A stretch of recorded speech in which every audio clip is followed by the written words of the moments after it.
मुख्यमंत्री और कांग्रेस के मुख्यमंत्री पद के उम्मीदवार चरणजीत सिंह चन्नी जी इस वक्त मेरे साथ हैं। सर, जिस तरीके से अब चुनाव के लिए महज 5 दिन बाकी हैं, लगातार आप प्रचार के लिए जुटे हैं और अभी भी आप जा रहे हैं। क्या आप 5 सालों का लेखा जोखा लोगों के साथ लेकर जा रहे हैं या 111 दिन का? ऐसा है कि मैं तो 111 दिन ही मुख्यमंत्री रहा हूँ और 111 दिन की परफॉर्मेंस पे ही बात कर रहा हूँ। तो 111 दिन में अगर मैंने अच्छा किया है और अच्छा एडमिनिस्ट्रेटर रहा हूँ, हर चीज़ को कंट्रोल किया है, अच्छी राहतें दी हैं, सबको फायदे मिले हैं, तो मुझे आगे लेकर जाएं। सर, अगर हम बात करें आपके चमकौर साहिब की, वहां से आप चुनाव लड़ रहे हैं, श्री चमकौर साहिब और भदौड़ से लगातार आप वहां पर जनता के बीच भी जा रहे हैं, लेकिन अरविंद केजरीवाल जो दिल्ली से यहाँ पर पहुंचे हैं 7 दिनों के लिए, लगातार लोगों को ये कह रहे हैं कि आप दोनों सीटों से हार रहे हैं। अब वो क्या वो कह सकता कि मैं जीत रहा हूँ दोनों सीटों से? ऑपोजिशन का आदमी है और हर समय झूठ बोलता है, मकार किस्म का आदमी है।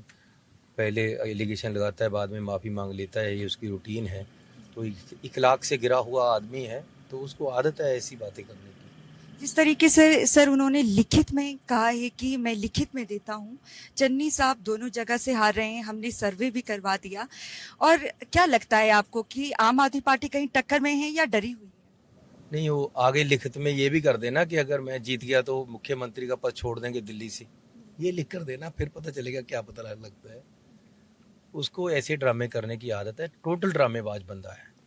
तो लेकिन पंजाब उसके ड्रामे को समझता है और कुछ नहीं कर पाएगा वो पंजाब में। सर, अगर हम भगवंत मान की बात करें, मुख्यमंत्री पद का उम्मीदवार आम आदमी पार्टी ने बनाया है, लगातार दावे कर रहे हैं कि पूर्ण बहुमत से यहाँ पर सरकार बनाएंगे।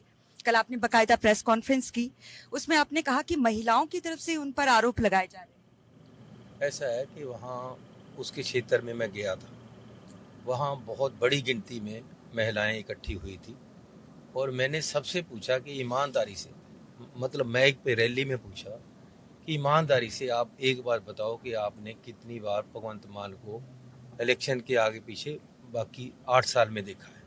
उन्होंने कहा कि एक बार भी हमारे क्षेत्र में नहीं आया, हालांकि यहाँ से एमपी है। और दूसरा, उनकी ये भावनाएं पूरे पंजाब की औरतों की बन गई है कि एक शराबी आदमी जो हर समय शराब पीकर रखता है, ऐसे आदमी को हम वोट नहीं देंगे। इससे हमारा पंजाब के लोगों में अच्छा मैसेज नहीं जाएगा, हमारे लोग भी शराब और ज़्यादा पीने लग जाएंगे। ये पंजाब में अब एक मैसेज चला गया, औरतों ने ये ठान लिया कि हम इस आदमी को वोट नहीं देंगे, क्योंकि ये दो बातें हैं। एक तो उसने शराब, उसकी आदत है, लत लगी हुई है उसको।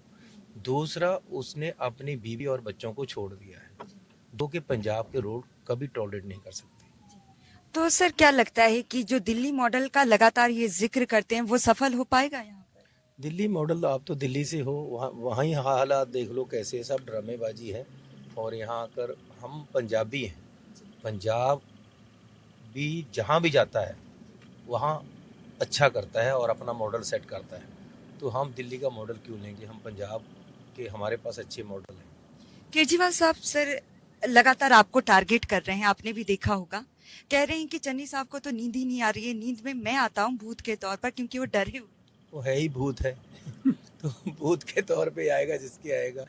तो अब वो बुखलाहट में है, कुछ ना कुछ बोलता रहता है, कभी कुछ बोल देता है, कभी कुछ बोल देता है।